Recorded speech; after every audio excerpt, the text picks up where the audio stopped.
So, question number one, throwing back to the origins of your career, how did the passion for acting come about in your life? Well, it probably started when I was in the Christmas winter play at school when I was a young child, maybe about 8 years old. The rest of the class recited "'Twas the Night Before Christmas" while I acted out the part of the narrator. And I wanted to perform again throughout my childhood. And I'd act out scenes from TV shows at home, or I'd dance along with shows and music that were on TV at the time. But I never really got a chance to act again until my last year of high school. I had been discouraged by my family and even my friends from studying it formally until after I was done with university. Question number two. Among all the roles you've had the chance to play throughout your career, is there any particular role you're most fond of and why? Well, on stage, I had the opportunity to play Creon in a new translation of Antigone. The theater company I was working with spent a year developing the play, and we even had a chance to work with the Grotowski Institute in Poland to find new ways of adding movement and vocal sound to the project. And playing what most people consider to be a villain was a really unique challenge because as I did more research into the history of Creon, I found a way to empathize with him and to understand what he was trying to do and how he thought what he was doing was just right for his country. And it made me realize that in most conflicts, both sides truly believe that they're right.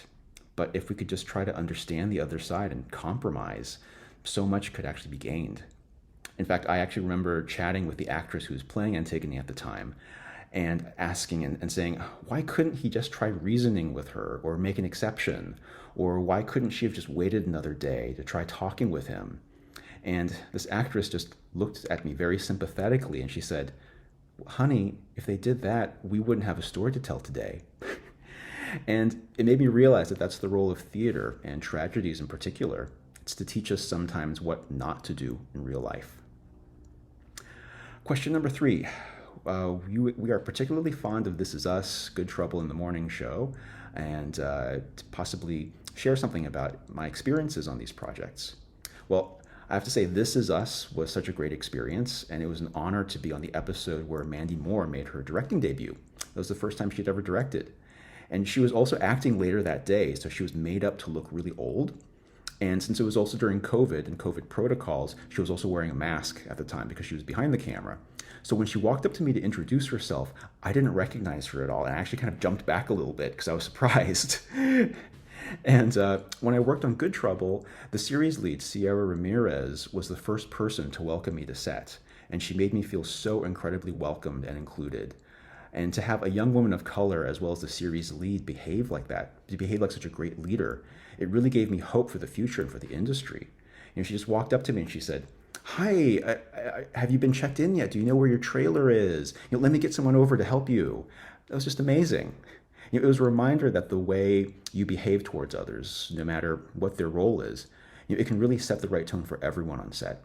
And I'm always going to remember those people and those good experiences. And I hope that I can pass along that same kind of positive energy with other people that I work with. If I had to give some advice to people who want to pursue an acting career, what kind of advice would I give them? Well, it's pretty easy. Study, read, take in not only all the life experiences that you see and hear all around you, but also immerse yourself in culture and as many forms of creative expression as you can. I think it gives you a greater artistic vocabulary to draw from, and it can make you a much more capable actor. Knowing and appreciating the classics as well as new works from diverse voices, they'll only flavor your performances in the best way possible. You won't just be a flash in the pan, you'll be an actor that people will want to work with again and again. Okay, can you tell us something about Housefire and what it means to you? Well, Housefire is a collection of poetry and short stories written by my late husband, Jim Naraki, who died of cancer 5 years ago. And although some of his work had been previously published in magazines and anthologies and literary journals, he always wanted to leave his mark on the world with a book. He just wanted to be remembered, and to be remembered in print. He wasn't able to see this happen before he died, so I took it upon myself to carry on his mission, and I reached out to a Brooklyn publisher whose mission was to actually champion first-time authors. And I wrote them a heartfelt letter about Jim and his struggles with cancer and the traditional publishing industry. And I think something must have moved them because they agreed to publish his work. And even though I briefly worked in magazine publishing and print design before, I had never worked on a book. So this was a completely new experience. And the publisher, Leland Chook, said, let's make a book that Jim's going to be proud of. And I think we did it. And seeing someone else's dream through is, I think, the ultimate act of love. And I'm glad that I was able to do that for Jim. And I'd like to think that we would all go to similar lengths for someone that we love. What can you tease about your next projects? Well, we just came out of an actor strike, so I'm back to auditioning and promoting myself and projects that I couldn't really talk about while we were on strike. A kid's special that is perfect for this winter season is American Girl, Corinne Tan, which just came out recently on Amazon Prime Video. It's a fun live action feature based on the American Girl doll line and last year's Girl of the Year, Corinne Tan, who's focused on winter sports and athletics and adventure. And also one of my pilots for years to come has been making the rounds on the film festival circuit. It's been doing really well with a lot of sold out screenings in Los Angeles and New York and other cities. And it's such a lovely, heartwarming story with a little plot twist, a fun plot twist. And it features me as well as the creator and writer, James Patrick Nelson, as romantic leads. And it's a role that we're not usually cast in, even within the LGBT community. So that's a nice change of pace. And the entire team behind it hopes that we can get more funding and distribution for additional episodes soon. But in the meantime, hopefully you can see it at a film festival coming near you. And also a second season of Not So Straight in Silver Lake has just premiered on the streaming service Here TV.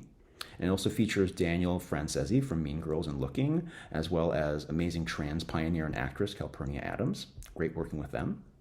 And I also appear in several episodes of season 2 of The Disappointments, which is a hilarious web series that first got its start on YouTube. And season 2 really expands on the cast and the stories and the production value, so it's amazing. It's got some great writing from the director and lead actor Rich Burns, and I'm just so thrilled to be able to work with Asian American actor legend Getty Watanabe.